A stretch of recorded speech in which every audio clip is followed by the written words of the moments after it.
Sur quels critères choisir un ami ou une amie? C'est à ces questions que nous répondons aujourd'hui, alors à tout de suite.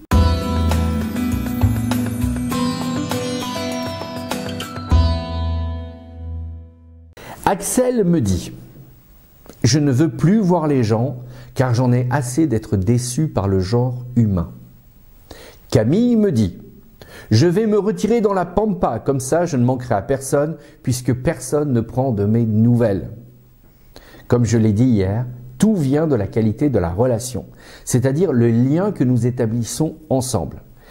Si vous ambitionnez pour vos amis une qualité A et que la personne en face vous donne une qualité D ou E, il est normal que vous soyez déçu. C'est logique parce qu'il n'y a pas le même investissement dans la relation.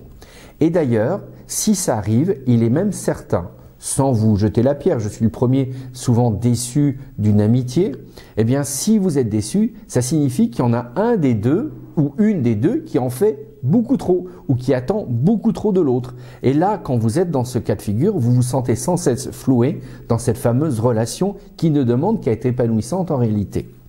Le problème, selon les études que l'on fait sur l'amitié, ne vient pas des gens. Il vient de ce que nous attendons de gens à qui nous donnons le vocable d'amis. Et c'est ça la différence. Mais tout vient à nouveau de cette notion de se dire est-ce que nous partageons les mêmes critères en termes d'amitié. À ce sujet, je voudrais vous raconter une histoire. Sylvie a Liliane comme amie, qu'elle appelle tendrement sa sœur de cœur. Depuis 12 ans que dure cette amitié, Sylvie dit toujours que pour Liliane, elle fera absolument tout et si un jour elle avait le moindre problème, c'est sûr, elle peut compter sur Liliane et Liliane peut compter sur Sylvie. Et pour moi, dit Sylvie, c'est une question de principe. On est amis avant tout. Liliane et Sylvie pensent qualité A de la relation. Mais un jour, rien ne va plus entre les deux amis. Surprenant. Sylvie, en réalité, comptait sur Liliane pour aller voir régulièrement son père, hospitalisé, car elle était en déplacement pour 3 mois et c'était le temps de convalescence de son papa. Au bout de 3 mois, quand Sylvie revient, elle apprend sur le chemin du retour que son père est décédé. Effondrée, elle va voir l'équipe médicale pour obtenir des explications. Le médecin lui dit que son père est resté durant 3 mois sans recevoir aucune visite et que force a été de constater que se sentant abandonné, son père a renoncé à se battre et s'est laissé partir. Sylvie rentre dans une colère noire, elle en veut à Liliane à qui elle avait demandé d'aller voir son père durant 3 mois régulièrement. Elle appelle Liliane pour lui demander des explications parce qu'elle veut comprendre.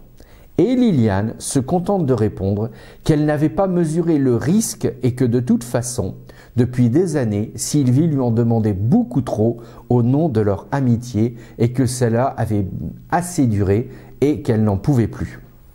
Ce que raconte cette histoire, c'est que les critères de l'amitié n'étaient absolument pas les mêmes, même si elle prétendait l'inverse.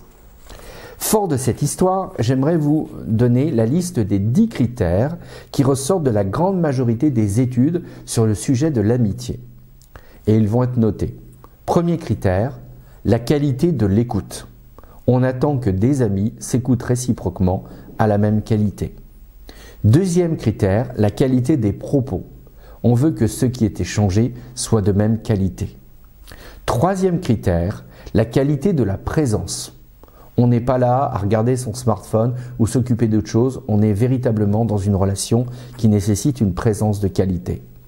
Quatrième critère, la qualité de la confiance. Et le mot confiance a donné le mot foi, c'est-à-dire croire que l'autre dit vraiment et que je peux lui, de manière aveugle, je peux lui dire, eh bien on est sur la même longueur d'onde. 5. La qualité des encouragements. Ça, je vous invite à revoir aussi sur l'encouragement notre précédente série.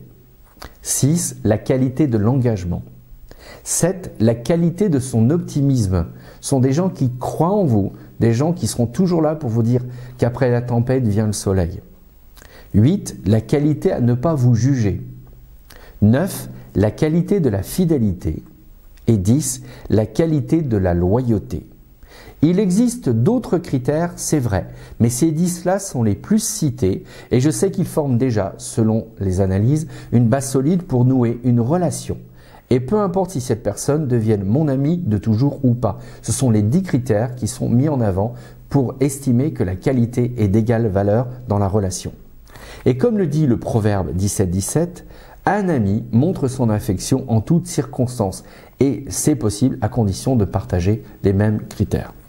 Alors vient après une autre question. Existe-t-il des faux amis déguisés en vrais amis? Oui, bien sûr, on est d'accord. Mais comment les détecter? Parce que là, sinon vous allez encore souffrir et je vais encore souffrir. Et bien c'est ce que nous verrons demain dans la vidéo intitulée « Détecter les faux amis ». Merci pour votre soutien, tout est écrit là et je vous dis à demain.